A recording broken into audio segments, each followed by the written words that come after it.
Hello everyone, हम आज पढ़ेंगे किसके बारे में?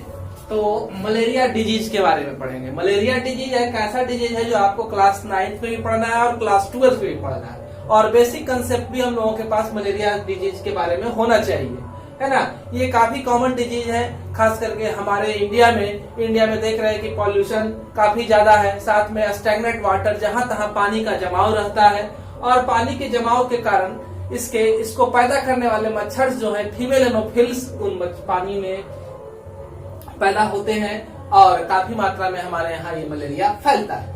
तो मलेरिया का कॉजेटिव ऑर्गेनिज्म यानी कि पैथोजन, बीमारी उत्पन्न करने वाला कारक जो है वो प्लाज्मोडियम किस कैटेगरी में आता है? तो यह प्रोटोजोअन ग्रुप में है। प्लाज्मोडियम किस कैटेगरी में आता है? तो यह प्रोटोजोअन ग्रुप में है। ठीक है, यह एक प्रोटोजोआ है, और इस प्लाज्मोडियम को वाहक कौन है? तो इसका वाहक फीमेल एनोफिल्स मॉस्क्यूटो मच्छर है ना। मादा एनोफिल्स मॉस्क्यूटो इस प्रोटोजोअन्स को फैलाने का काम करता है। ठीक है, आप ये बात को याद रखेंगे कि प्लाज्मोडियम प्रोटोजोअन का लाइफ साइकिल मतलब पूरा जीवन चक्र जो है वो 2 होस्ट में कंप्लीट होता है। कितने होस्ट में? 2 होस्ट में, यानी कि 2 जीवों की जरूरत पड़ती है फीमेल प्लाज्मोडियम को अपने लाइफ साइकिल को कंप्लीट करने के लिए। इसका लाइफ साइकिल 2 पार्ट में बटा होता है, लैंगिक और अलैंगिक, सेक्सुअल और एसेक्सुअल मोड, है ना। तो ये दोनों में कंप्लीट करता है। प्राइमरी होस्ट इसका जो है वो फीमेल एनोफिल्स मॉस्क्यूटो है। इसका प्राइमरी होस्ट कौन है? Female anopheles mosquito. दूसरा सेकेंडरी होस्ट जो है, इसी को इंटरमीडिएट होस्ट भी कहते हैं। द्वितीयक होस्ट जो है वह मनुष्य है। होस्ट किसको कहते हैं? होस्ट उस चीज को कहते हैं जो किसी जीव को आश्रय देने का काम करता है। तो मनुष्य जो है, ह्यूमन जो है, इसका सेकेंडरी या इंटरमीडिएट होस्ट कहलाता है। अब इसकी हिस्ट्री को देखें। मलेरिया के बारे में अगर डिटेल से देखा जाए, शुरुआती दौर से देखा जाए, तो चार्ल्स लैवरो एक साइंटिस्ट थे जिनका नाम था चार्ल्स लैवरो, है ना। उन्होंने बताया कि मलेरिया बीमारी जो है वो उत्पन्न होती है किसके वजह से? तो प्रोटोजोअन्स के वजह से उत्पन्न होती है। एक खास तरह के प्रोटोजोअन से हमारा मलेरिया बीमारी फैलता है, और इसके लिए उन्हें 1907 का नोबेल प्राइज दिया गया। ठीक है, उसके बाद हमारे यहाँ इंडिया में रह करके बहुत दिनों तक काम किया था डॉक्टर रोनाल्ड रॉस, है ना। उन्होंने पूरा इसका लाइफ साइकिल का स्टडी किया और बताया कि मलेरिया फीमेल्स एनोफिल्स मॉस्क्यूटो के काटने से मनुष्यों में फैलता है। ठीक है, इसका जीवन चक्र जो है वो डायजेनेटिक होता है। अभी हम लोग देखें कि इसका जीवन चक्र जो है मॉस्क्यूटो और किसमें? मनुष्य में पूरा होता है, यानी कि इसका जीवन चक्र डायजेनेटिक है, 2 जीवों में पूरा होता है। अब इस प्लाज्मोडियम की प्रजाति की बात की जाए कि प्लाज्मोडियम की प्रजाति कितने प्रकार की होती है, तो प्लाज्मोडियम की 4 प्रजातियां पाई जाती है। इंडिया में पीवी और पीएफ, है ना। प्लाज्मोडियम वाइवेक्स और प्लाज्मोडियम फैल्सीपेरम कॉमन है। पीवी और पीएफ जो है इंडिया में कॉमन है। प्लाज्मोडियम वाइवेक्स इंडिया में ज्यादा कॉमन है। और इस बीमारी में क्या होता है? इस प्लाज्मोडियम का असर अगर मनुष्य पर होता है तो बुखार जो है वो 48 घंटे के ड्यूरेशन पर आता है। कितने देर पर? तो 48 घंटे के बाद बुखार आता है, यानी कि 24 दूना 48, यानी कि तीसरे दिन बुखार लगेगा आदमी को। ठीक है, फैल्सीपेरम में क्या है? ज्वर अनियमित होता है ना। फैल्सीपेरम में क्या है? बुखार 12 घंटे बाद, 24 घंटे बाद, है ना। किसी भी समय, किसी भी अंतराल में, सुबह हुआ शाम में हो जाएगा, सुबह हुआ शाम में हो जाएगा, है ना। शाम में हुआ फिर अगले सुबह हो गया, रात में बुखार नहीं रहा। तो इस तरह का कंडीशन जो है फैल्सीपेरम में होता है, ज्वर अनियमित होता है। अगला देखिए प्लाज्मोडियम मैलेराई। ये जो है क्या है? ये श्रीलंका, इंडोनेशिया वगैरह में ज्यादा होता है। 72 घंटे के बाद, यानी कि चौथे दिन इसमें बुखार आता है। 3 दिन बुखार नहीं, चौथे दिन बुखार आएगा। उसके बाद प्लाज्मोडियम ओवल है, इसमें भी इंटरवल क्या है? तो 48 घंटे के बाद है। यह रेयर स्पीसीज है, यह काफी कम होता है। अफ्रीका में खासतौर से कभी कभी पाया जाता है। तो इतना सारा हम लोगों ने इसके स्टेज को देखा। अब देखें कि प्लाज्मोडियम अपने जीवन चक्र के किस स्टेज पर जो होता है, इन्फेक्शियस होता है, संक्रमित होता है, मतलब मनुष्य में बीमारी उत्पन्न कर सकता है। ठीक है, तो यह अपने स्पोरोजाइट स्टेज जो होता है ना, कई सारा साइजोगोनी होता है, सिग्नेटरिंग स्टेज होता है, तो उसी तरह से स्पोरोजाइट, हमको खाली ये याद रखना है कि इसकी संक्रमित अवस्था कौन सी है, तो संक्रमित अवस्था इसकी स्पोरोजाइट की अवस्था है। ठीक है, अगर आपने चैनल को सब्सक्राइब अभी तक नहीं किया है तो चैनल को सब्सक्राइब करेंगे, जिसकी वजह से हमारे चैनल के सारे वीडियो के नोटिफिकेशन आपको मिलते रहेंगे और आप लगातार हमारे नए नए वीडियो को देख सकेंगे जो आपकी जरूरत की है ना। यहाँ पर हर तरह के वीडियो मौजूद है।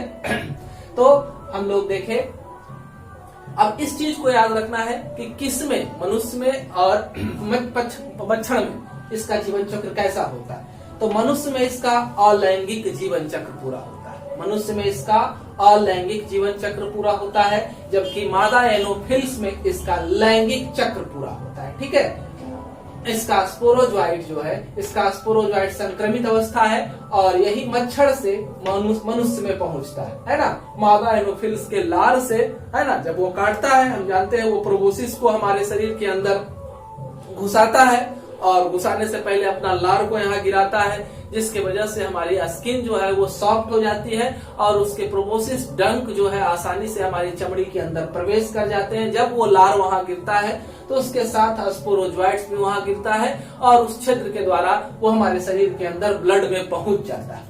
अब हम यहाँ पर देख रहे हैं इस चार्ट के द्वारा, इस फ्लो चार्ट के द्वारा हम लोग प्लाज्मोडियम के पूरे लाइफ साइकिल का स्टडी करेंगे। इधर वाला हिस्सा जो है वो अलैंगिक है और इधर वाला हिस्सा जो है वो लैंगिक चक्र को दिखा रहा है। देखिए, सबसे पहले मादा एनोफिल्स मनुष्य को काटा, अभी बताए कि यहाँ पर उसने क्या किया, स्टिंग को चुभाया। ठीक है, जब वो काटा तो उसके लार में सैलिवरी ग्लैंड के अंदर जो भी स्पोरोजोइट्स थे वो हमारे ब्लड में पहुंच गए। ब्लड से होते हुए ये हमारे लीवर तक पहुंच जाता है। कहाँ तक पहुंच जाएगा, यकृत तक पहुंच जाएगा, लीवर तक पहुंच जाएगा।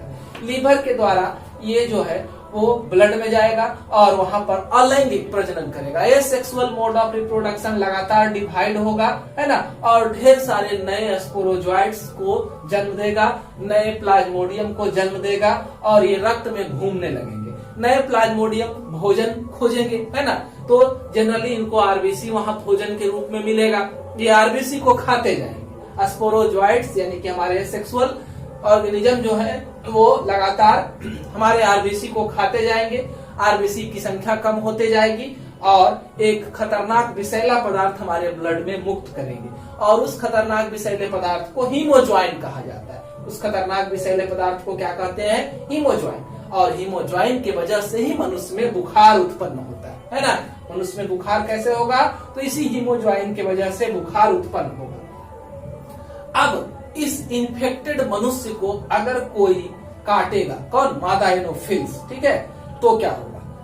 अभी तक ये हीमोज्वाइन को खा रहे थे, खाने के बाद इन्होंने क्या कर दिया, ये सेक्सुअल मोड वाले जीव जो है वो क्या कर दिए, गैमीटोस युग्मक का निर्माण कर दिए, है ना। ये नर और मादा दोनों तरह के युग्मक का निर्माण हमारे ब्लड में कर देते हैं। हमारे ब्लड में ये नर और मादा दोनों युग्मक को बना दिए हैं और ये युग्मक को अब कोई मच्छर हमें दोबारा काटेगा, यानी कि मलेरिया से पीड़ित व्यक्ति को अगर कोई दोबारा मादा एनोफिल्स मच्छर काटती है तो यह युग्मक जो है वो पहुंच जाएगा कहाँ, मच्छर के अंदर, है ना। मादा एनोफिल्स के शरीर के अंदर पहुंच जाएगा और शरीर के अंदर जो है वहां पर नर और मादा युग्मक दोनों में निषेचन की प्रक्रिया संपन्न होगी, वो विकास करेगा, है ना, और स्टोमक में ही उसका विकास होगा। कहाँ, मादा एनोफिल्स के स्टोमक में। मादा एनोफिल्स के स्टोमक में हमारे युग्मक जो मिले आपस में निषेचन के बाद लैंगिक प्रजनन को किए। कहाँ लैंगिक प्रजनन हुआ, मादा एनोफिल्स के स्टोमक, और फिर नए जीवों का निर्माण कर दिए। अब ये नए जीव जो है वो लगातार वृद्धि करके स्पोरोजोइट स्टेज में पहुंचेंगे। स्पोरोजोइट स्टोमक से निकल करके लार ग्रंथि में पहुंच जाएगा। अब दोबारा ये मादा एनोफिल्स किसी दूसरे नहीं संक्रमित मनुष्य को काटती है तो अब उसके अंदर जो है यह पहुंच जाता है और उसमें बीमारी को उत्पन्न करेगा। ठीक है, तो इस तरह से हम लोगों ने पूरे लाइफ साइकिल को देखा, प्लाज्मोडियम के पूरे लाइफ साइकिल को हम लोगों ने यहाँ पढ़ा। ठीक है, कोई दिक्कत नहीं होनी चाहिए मेरे समझ से। अगर दिक्कत है तो कमेंट बॉक्स में कमेंट करेंगे, मैं उनका जवाब आपको देने का प्रयास करूंगा। धन्यवाद। अब आगे देखें इसके लक्षण। लक्षण क्या है, सिम्टम क्या है मलेरिया का? तो कंपन के साथ बुखार इसमें होता है। बुखार कैसा रहेगा? कंपन के साथ, है ना। पूरा सीवियर कंपन होगा, सिर दर्द होगा, पूरा मांसपेशियों में ऐठन होगा, और फिर क्या होगा कि यहाँ पर लगातार विषैला पदार्थ की वजह से बुखार उत्पन्न हुआ है। इंक्यूबेशन पीरियड 12 से 14 दिन के अंदर वो शरीर के अंदर विकसित हो जाएंगे और तब बुखार आएगा, है ना। ऐसा नहीं कि काटा और बुखार आ गया, 12 से 14 दिन लगेगा उनको, तब जाकर के मनुष्य को बुखार उत्पन्न होगा। लगातार आरबीसी को ये खाएंगे, हीमोज्वाइन मुक्त करेंगे, तो हमारे शरीर में आरबीसी की कमी होगी, रुधिर शून्यता उत्पन्न होगा। स्प्लीन का आकार बड़ा हो जाता है ना, प्लीहा जिसे कहते हैं, स्प्लीन का आकार बड़ा हो जाता है। रोगी 3 अवस्था में रहता है, ठंडी अवस्था, ठंड लगता है, कंपन होता है, पूरा चादर ओढ़ लेता है ना। फिर क्या होता है, गर्भ अवस्था आती है, बुखार बढ़ जाता है, 105 डिग्री फ़ारेनहाइट तक चला जाता है, सर में तो तेज दर्द होता है ना। फिर तीसरी अवस्था जो है, पसीना आने लगती है, बुखार कम हो जाता है, तापमान में कमी होता है ना। तो ये मनुष्य पेशेंट की 3 अवस्था है। अब नियंत्रण कैसे करेंगे? आज तक इसकी कोई वैक्सीन बनी नहीं है, ठीक है, इसकी कोई वैक्सीन नहीं है। इस कंडीशन में हम लोग ट्रीटमेंट कर सकते हैं। कुनैन एक दवा है जो सिनोकोना पेड़ की छाल से बनाया जाता है ना। और क्या, पैल्यूड्रिन, सबसे ऑथेंटिक पैल्यूड्रिन है। सिनोकोना तो तुरंत बुखार के असर को कम कर देगा, लेकिन परजीवी को हमारे शरीर से हमें हटा नहीं पाएगा पूर्णतः। तो पैल्यूड्रिन उस परजीवी को पूर्णतः, इसके हर स्टेज को खत्म कर देने का काम किसका है? पैल्यूड्रिन का। फिर अंटेमेसिया पौधे से एक केमिकल निकाला गया है आर्टिथर, इसका भी प्रयोग किया जा रहा है इस बीमारी को कंट्रोल करने में। रोकथाम हम लोग क्या कर सकते हैं? प्रिवेंशन क्या है? तो मलेरिया उन्मूलन, सरकार के द्वारा मलेरिया उन्मूलन विभाग का निर्माण किया गया है। इसका मुख्य उद्देश्य है लोगों को जागरूक करना, है ना। आसपास गंदगी जमा न हो, पानी जमा न हो, मच्छर न पनपे, इसके लिए डीडीटी वगैरह स्प्रे करना गंद जमाव पानी में, है ना। इसके अलावा कुछ मछलियां भी होती है, जैसे गैम्बूसा फिश है, मांगुर है, गरई है, ये मछली के अंडे को, लार्वा और प्यूपा को खा जाता है। तो इस तरह से भी हम लोग जैव नियंत्रण के द्वारा इन मच्छरों पर काबू पा सकते हैं। संक्रमण से बचाव करने के लिए मच्छरदानी का प्रयोग करेंगे, ओडोमॉस, है ना, और भी कई तरह के लिक्विड्स बाजार में उपलब्ध है, उसका प्रयोग करके हम लोग इससे बच सकते हैं, ठीक है। उसके बाद अगली बीमारी को हम लोग पढ़ेंगे न्यूमोनिया, है ना। किसको पढ़ेंगे? न्यूमोनिया को पढ़ेंगे। तो न्यूमोनिया जो है वह कैसे फैलता है? जीवाणु से, बैक्टीरिया से फैलता है। 2 तरह का इसका जीवाणु का स्ट्रेन है, एक है स्ट्रेप्टोकोकस न्यूमोनियाई और दूसरा है हीमोफिलस इन्फ्लुएंजाई। दूसरा कौन है? हीमोफिलस इन्फ्लुएंजाई। यह बीमारी काफी खतरनाक है, लंग्स की बीमारी है, फेफड़े की बीमारी है ना। इसमें क्या होता है, हमारा जो एयर सैक्स है, वायु कोष्ठ है, वो उसका तरल ही नष्ट हो जाता है, जिससे श्वसन में समस्या आ जाती है, सांस लेने में दिक्कत होता है। इस बीमारी में बुखार रहेगा, खांसी रहेगा और क्या रहेगा? सिर दर्द रहेगा, है ना। होठ धीरे धीरे, अगर सीवियर कंडीशन होगा तो सीवियर कंडीशन में होठ और अंगुलियों के नाखून का रंग जो है वह नीला पड़ जाता है। इस फैलता कैसे है?